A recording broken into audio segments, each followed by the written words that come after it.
Hello, and welcome to my kitchen. And this is my kitchen, how I found it. We're going to be starting off our world tour today, tasting different dishes from all over the world, both new, familiar, kind of a little bit of mix of everything. Just want to try stuff from all over.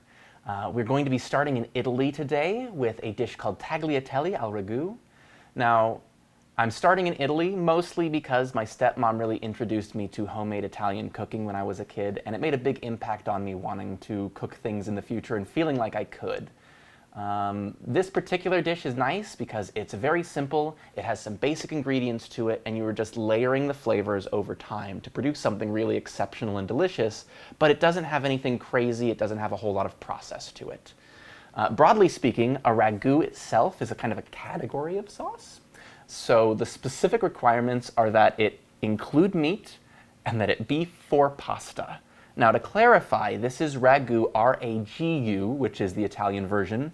It was inspired by a French dish called ragu, R-A-G-O-U-T. And that's more of kind of a meat stew, but as this was adopted in Italy and really became more popular with the availability of pasta after World War II, it became a staple for the region. Specifically, the region in question that we'll be visiting today is Emilia-Romagna.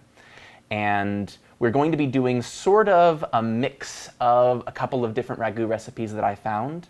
Now, because ragu is a very broad category, you can have ragu in bianco, which is going to be meat that is simmered in a white wine and broth for a very long time to create this silky, creamy sauce. You can also have a tomato-based sauce with red wine reduction in there to make this really rich, hearty tomato red meat soup. Not soup, sauce. But in this case, we are going to be doing a red sauce version of it based on tomatoes. And to go along with that, we're going to be doing tagliatelle, which is just a really simple rustic pasta. So let me run you through what we're going to be using to make this, and we'll get started prepping all the ingredients. Okay, so for the pasta, we're going to be using semolina flour here. Now, you can use semolina flour. I like it because it has the additional gluten content to it, which really helps the pasta maintain its shape when cooking. I've seen recommendations for 00 flour, which is super finely ground. That may run against me in this recipe because this is going to be a very thin sheet of pasta for the tagliatelle. We're going to find out. Now, for this recipe, it recommends doing 100 grams of the flour per every room temperature egg. So I have 5 eggs here to go with the 500 grams of flour. We then are going to be, for the ragu itself, making a sofrito. So that's going to be carrot, celery, and onion. The recipe recommends using a medium onion, but this is literally the smallest onion that I could find at my supermarket. So I will probably be using just about half of this because it's enormous. So that's going to make the sofrito. And then for protein, we're going to have a little bit of a mix. We've got pancetta here, which is cured pork belly. This is going to add some saltiness to everything and is going to be the main driver of salt for the dish. If you look here, I actually have it in some water. Soaking it in water reduces the saltiness in the dish. I have had the salt overwhelm a dish from pancetta alone. So having that soaking, we're going to dry it out before we actually do the cooking. This is a mix of lamb and ground beef, so it's going to be similar to a ragu alla Bolognese.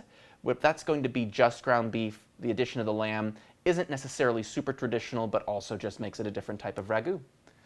A little bit of tomato sauce in there. You can also use passata, which is going to be more of a strained tomato sauce. We have some chicken broth that I made from some leftover beer can chicken. And then to deglaze the pan later, we've got a little bit of a dry white wine. This is a Pinot Grigio. It'll add a little bit of brightness, but the alcohol will also help to remove the fond from the bottom of the pot. And then we've got a little bit of whole milk, or you can use cream or half and half. This is something that I'm going to be adding at the very end of the cooking, and that's going to really attenuate the acidity of both the tomatoes and a little bit of that Pinot Grigio and kind of bring everything together. And then the cooking oils themselves, we've got a little bit of butter for richness. We're going to be mixing that with some olive oil to raise the smoke point so that we can fry everything up. Alrighty then. So to begin with, this is actually going to be a really easy start for pasta. We're literally just going to take the 500 grams of the flour. Now in the recipe, and in most recipes you'll find it says to make a well in the middle, put it on a board, and then mix everything into the well and incorporate it. I've always just put it in a bowl because that way I don't have to worry about if the egg starts to run away outside of my well and then having to struggle to keep everything in check while, you know, exactly, while chaos reigns. Now again, we're just going to be doing 100 grams of flour for each egg. So we've got 500 grams of the flour, 5 eggs, and then to incorporate it, you can, of course, use a spoon, but you can just use your hands. Now this is going to feel really messy and really disgusting and really amazing, and enjoy it.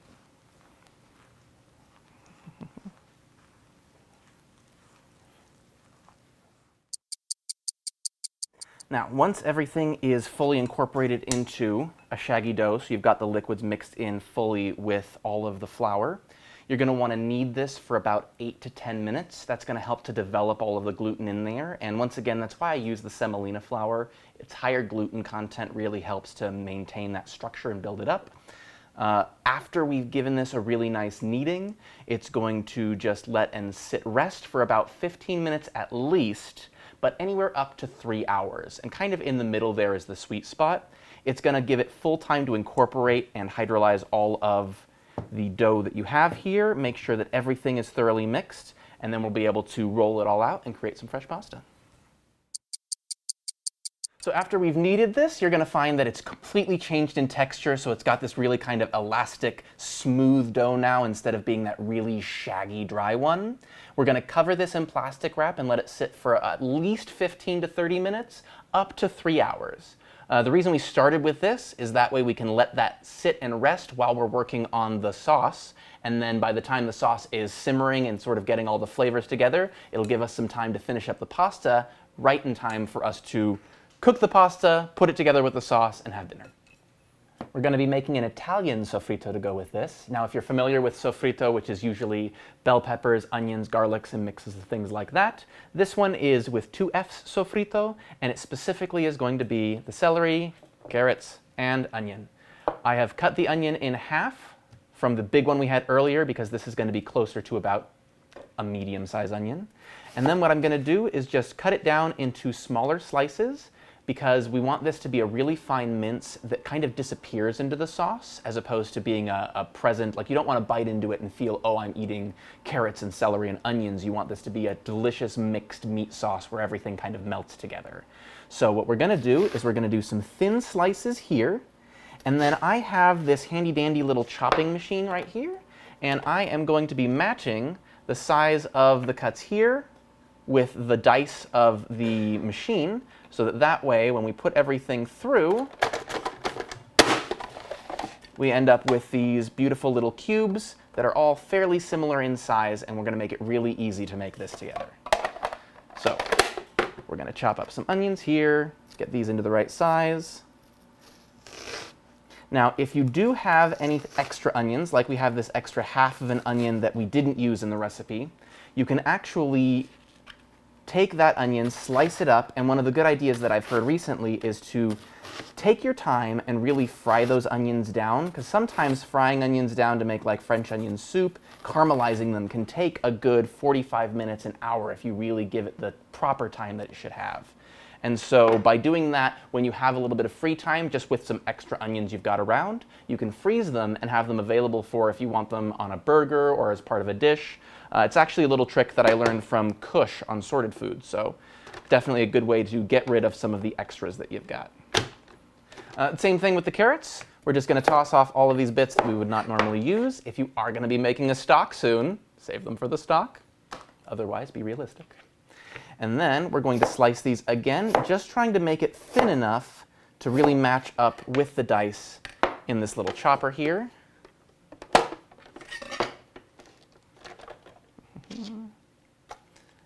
And then, you can run these through, a couple pieces at a time, get you that really nice carrot dice. All right, perfect. We're going to trim that off. And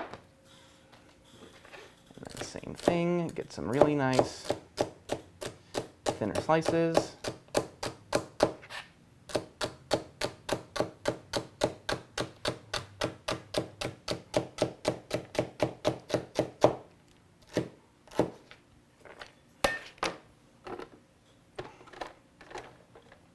Grab our little chopper. Because this is a softer vegetable, you can be a little more vigorous. Vigorous? A little more what? Liberal. Liberal.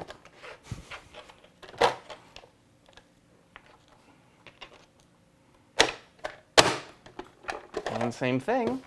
Now we've got this beautiful dice on our celery. We can mix all of that in. And we've got our sofrito.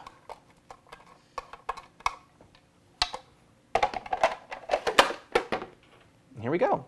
Nice and even size for everything that we've diced together: carrots, celery, and onions. All right, so I have dried the pancetta, drained all of the water out of there, and that hopefully has reduced the saltiness of it.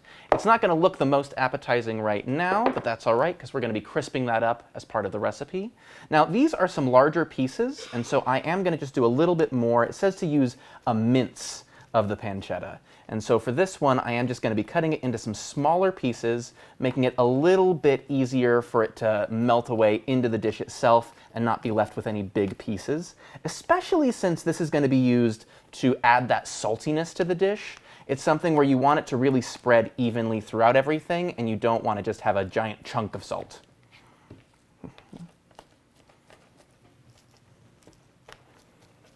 And now we're going to move back into the kitchen and start layering flavors one step at a time. You're going to find that this is a really simple process, but it actually just sort of slowly starts putting everything together so that it fuses and makes all one dish. Now, as we saw from our prep phase earlier, there is really not a whole lot of ingredients in this dish, so this is where the magic happens. We're going to be slowly layering the ingredients bit by bit to kind of build on the flavor of the previous one. So, step one is we're going to be taking our oil and our butter from earlier, adding those right into the pot, getting it nice and preheated, and then we're going to be frying off that sofrito to soften up the vegetables. Now, something really important here, that there are different levels that you can sort of fry out your sofrito to, and a lot of times you want to really get that caramelized flavor from the onions to really cook off the sugars that are in the vegetables themselves. In the case of this particular recipe, you want that really bright, vibrant flavor of the acidity of the tomatoes and everything to come through. And so what we're going to be doing with this sofrito is just going to be doing a really nice, like I said, softening. We're going to cook them down till everything is translucent and softened a little bit, but we're not looking for any browning. Now we're going to get this melted down. Should be pretty quick since I've already got the butter at room temperature. And then once it's up to temp, we're going to add in our sofrito mix and get things frying.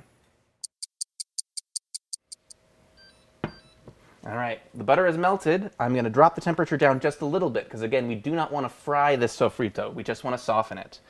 Add everything in.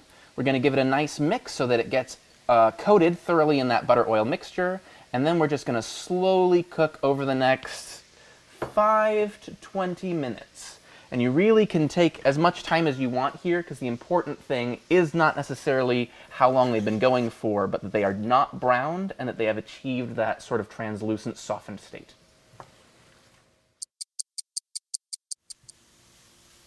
All right, so as you can see, we've got some nice translucency on the onions. Everything is softened really nicely, but we don't have any browning going on. So next step is we're going to take that minced pancetta from earlier, add that in, and then we're going to fry this down and just render out some of the fat. This is probably going to take just a little bit longer. I did try to remove all of that extra moisture earlier from when I had it soaking. It's still got a little bit in there just because you can't soak things for however long. It was probably about an hour, but you can't soak things for that long without having some of the water go into them. It will evaporate off during this stage. It'll just take a little bit longer. This step here will probably take about 5 minutes, just enough to help get that fat out of it, add a little bit of that saltiness from the pancetta to the dish. But again, we're not going to do a full cook on everything here, and we definitely don't want to fry off those vegetables and get the browning. Beautiful. So we have this nicely softened vegetable mix. The pancetta has rendered down, so we've got a really nice, actually you can smell it on top of all the vegetables, so it's already added a ton of its own flavor here. All right, so next step, we're going to take this mix of lamb and beef. We're going to combine, so it's already combined together in here, and what we're going to be doing is just cooking it until it is lightly browned, but not necessarily that dark, crunchy, thoroughly cooked browning, just enough to get the pink on.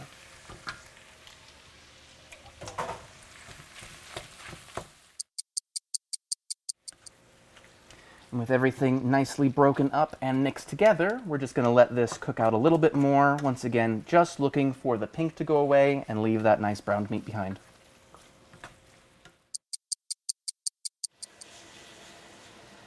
We have got everything browned down, and all of the smells have really mixed together, and it's smelling spectacular. So now it's time to add some liquids, and then we're going to let this simmer for a long time so that everything can really meld together.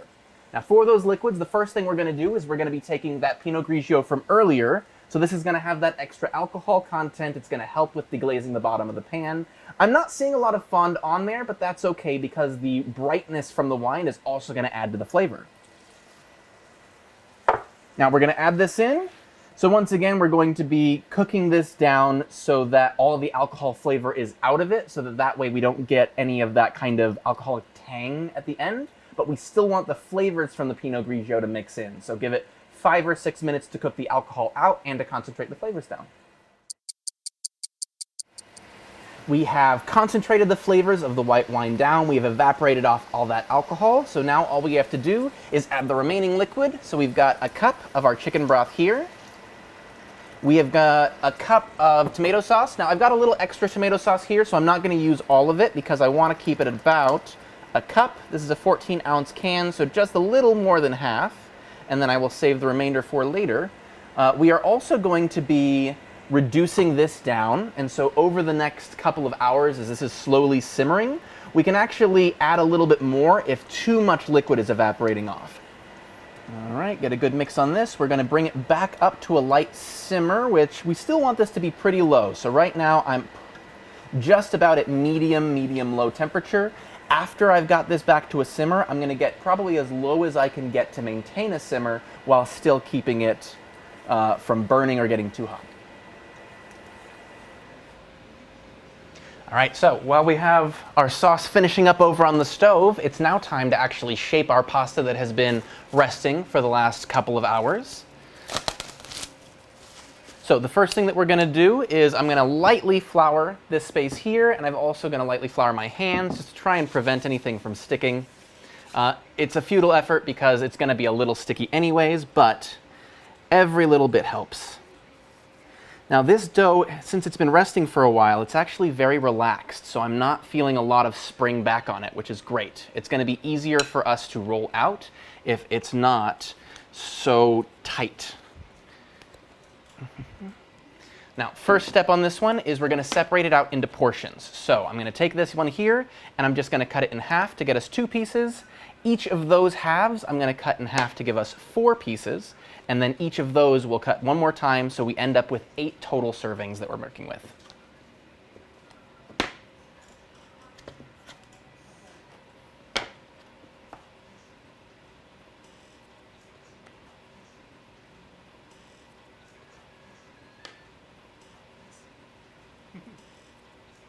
Now for this one, I have a tapered rolling pin right here, so if you see it doesn't go the same width the entire way across. You can get dowel style rolling pins, which are going to be the same width the entire way.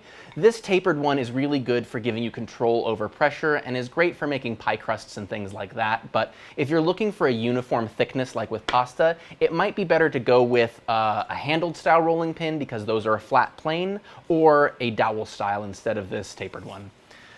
This is the one that I've got, so this is the one that I'm going to be using, but there are other options available if you want something a little bit different. And, like I said, we're going to see a little bit of sticking there, so as I'm going, I'm going to continue adding a little bit of flour to try and prevent that from happening, but without overwhelming the dough with flour. You just want a light layer down. I'm saying this like I really know how to make pasta. I have made pasta before. I have never made this specific recipe before, and I've definitely not done it in this handheld version. So let's see how it goes, and if you're able to make pasta out of it. I hope so, because it's kind of required for dinner. Okay, so I am not an expert on pasta, but I watched a couple of videos to try and see the thickness that we wanted to have this at.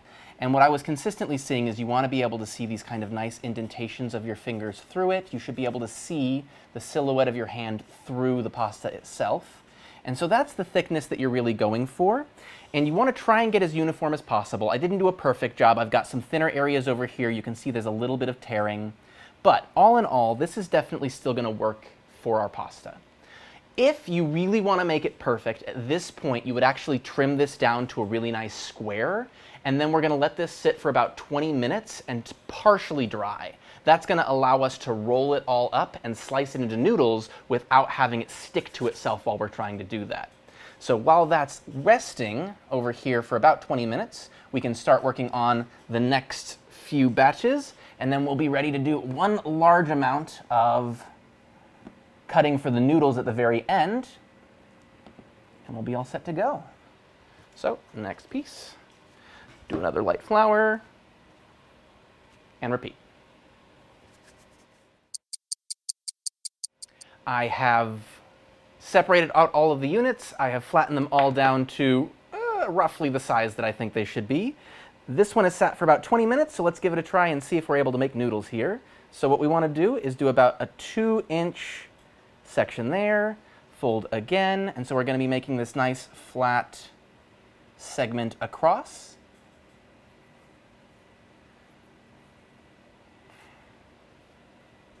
Then we can just come in here, I'll trim off these little bits right here, and then we can go in and just make some individual little noodles.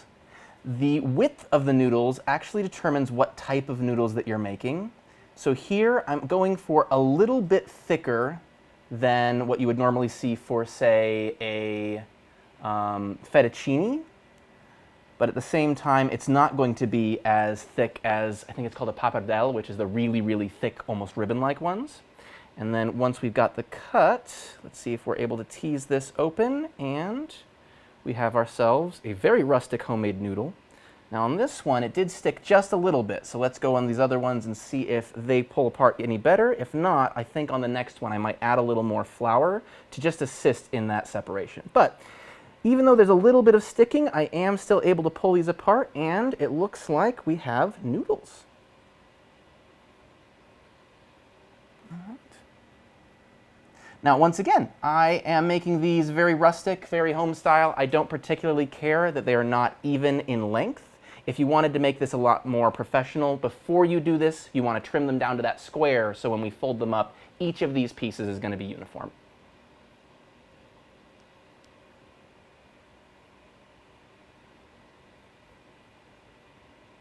That's not going to work.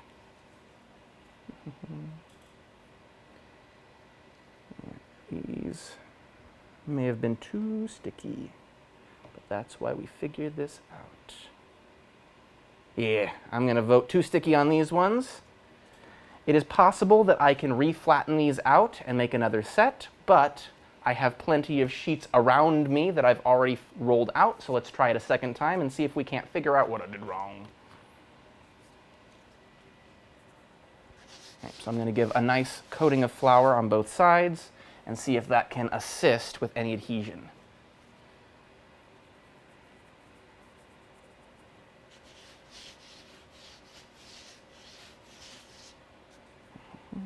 Once again, making our little square.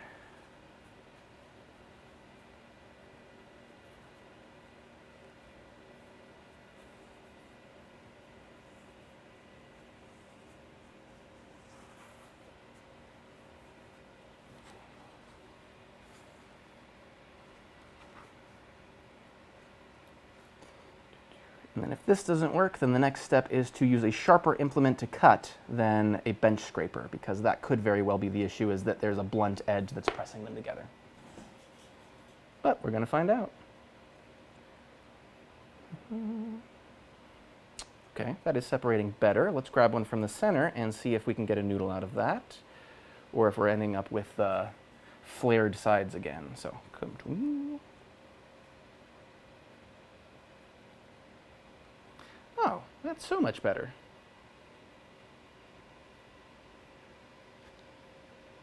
We have some very long noodles.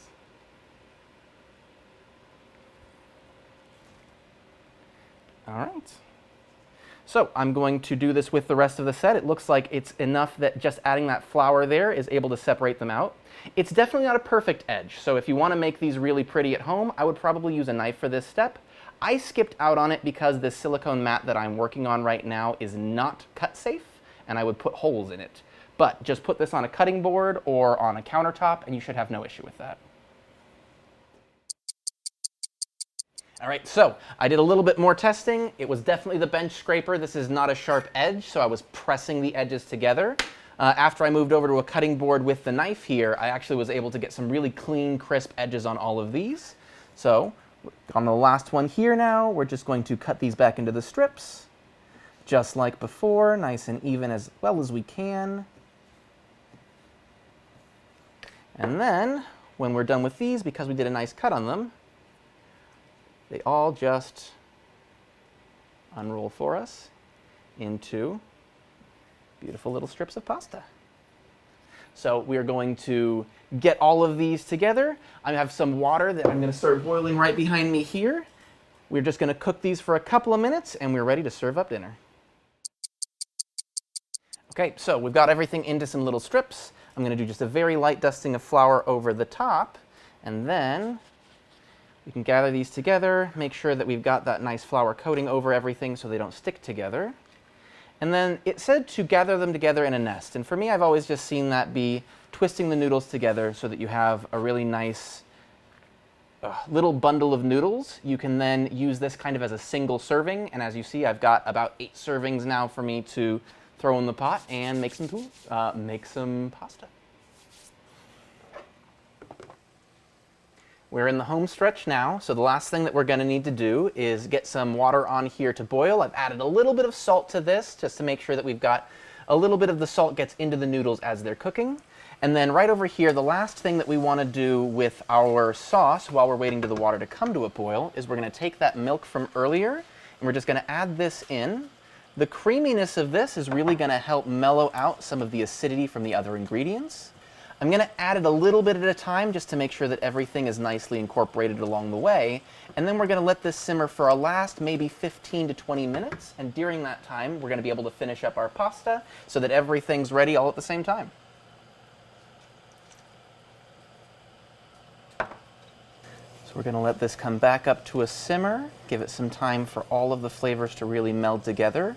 I think adding the milk at the end is important. I've seen a couple of recipes where they had you add it at the very beginning, but dairy is always a little bit more sensitive to temperature and everything, so I feel like adding it at the very end here is going to be the safest and most reasonable time to do so. All right, water is just about up to a boil. We'll let it come to a nice rolling boil and try our first nest of pasta.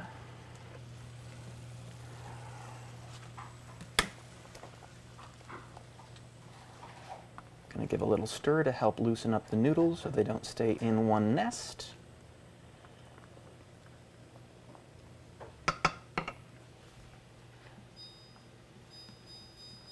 Now, cook time on these, because it's fresh pasta, we're not going to be towards the 11-12 minutes like you would with standard dry pasta. Instead, we're going to be aiming for closer to 2 to 3 minutes, especially because it's a very thin noodle. Should cook up pretty quickly.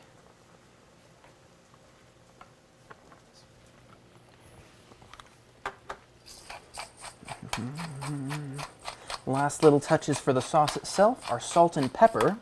Now, the salt that there is in here from the pancetta. Pancetta?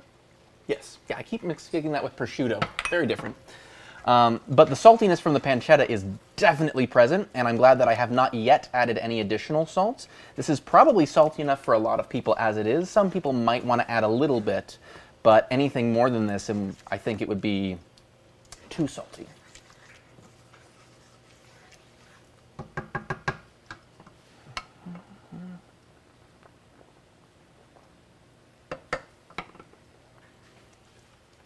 All right. The noodles are looking just about done, so let's go ahead and pull these out. We can give a little test on one. see if that is the correct amount of time. It was about 3.5 minutes, just a shy bit over.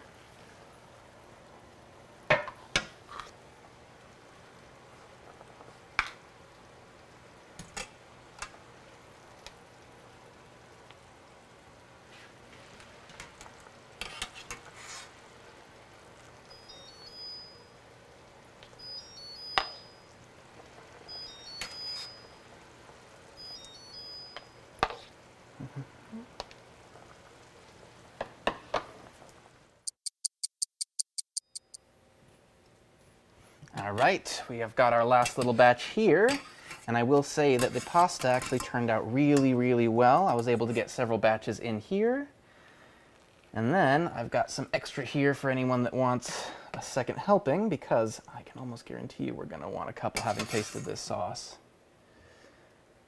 All right.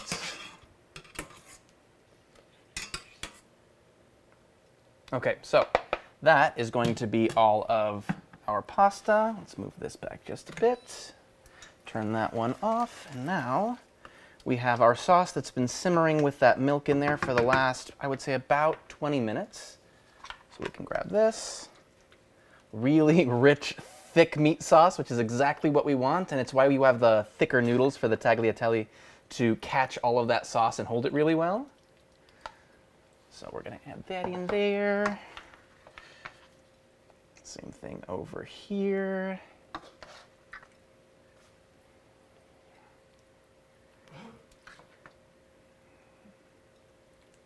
And then you can finish this with cheese if you want to. None of the recipes that I found really traditionally had that included, but cheese on pasta is spectacular.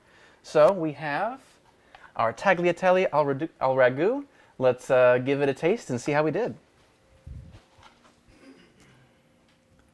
Once again, I am being joined by my spectacular cameraman, Bruce, here. All right, so first thing I want to say is that I think the tagliatelle noodles are maybe a little wider than they should be, but I really understand why they are the shape they are, because it's doing a great job of holding the sauce all together on here. And it's a hefty sauce. Gotta mix it all in. Mm-hmm. Oh, that smells so good. These are much thicker noodles than I'm usually used to. Mm-hmm. Mm-hmm.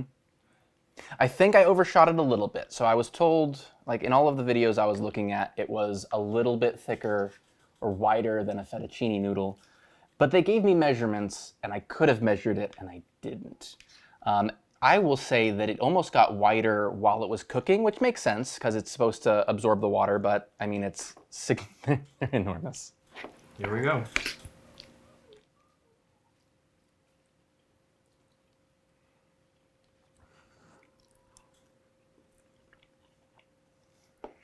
Wow. That is fantastic.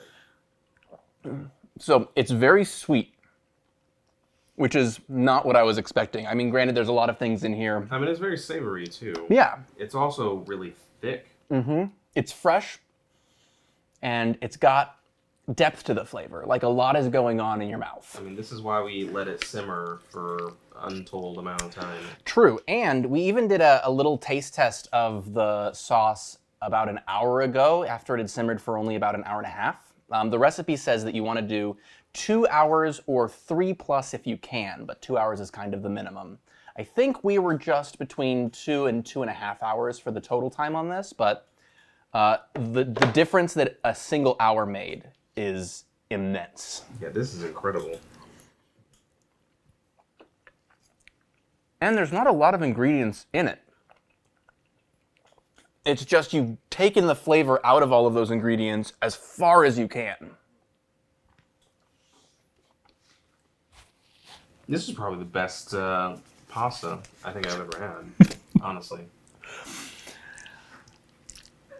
I'm very happy with this. Yeah. I'm very happy that there's another bowl over there and more sauce ready to go. I don't think we need cheese. I'm not sure if it would add extra goodness. It would just be different. I think that if it was a hard Italian cheese that's really salty, and I cut back, because I didn't add any salt to this, but for somebody that wants that extra saltiness, that might be the final little piece of it, is a little bit of cheese. The dairy from it would go well with the milk that's already in here. Yeah, I can see that. For me, this is already salty enough, so I agree. I don't think that I need anything else in this. It's perfect. No notes.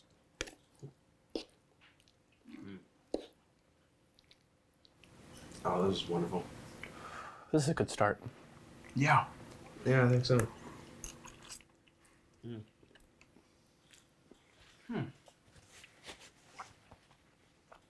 Well, I guess that's all for this one. See you next time. We're going to be going to another region in Italy where we're going to try another dish from the same country just to show the incredible variety of flavors that you can find even in one area. See you next time.